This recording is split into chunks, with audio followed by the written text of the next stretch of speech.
My biggest concern for women and money is that we continue to focus on getting women back to work, and we continue to focus on the gender pay gap.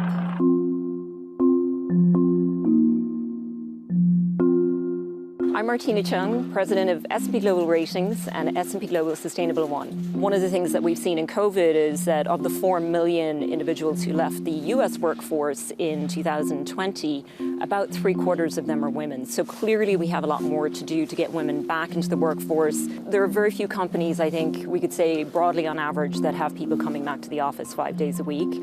How do we make sure that, since women tend to take the disproportional share of family care, that they can actually get the same opportunities career-wise if they're not in the office, if they're perhaps not getting as much visibility to leadership and to their colleagues at work? I think over the long term, greater female workforce participation, certainly in our view and based on our research, can close GDP gaps. Whether that's something that can be achieved very short term, I think it's more the macro factors that take precedence. We saw in our studies that more women have expressed interest in investing since COVID.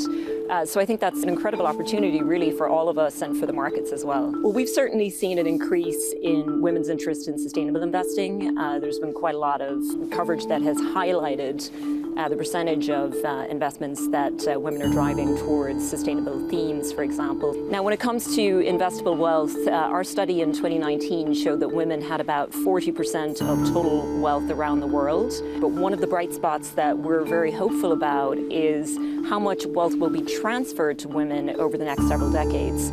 So there are studies out there that say 70% or so of intergenerational wealth transfer will actually go to women in the next several decades. And that's going to be something that's going to increase the investable assets, obviously, and also increase how investments are directed, given that women tend to invest with their values in mind.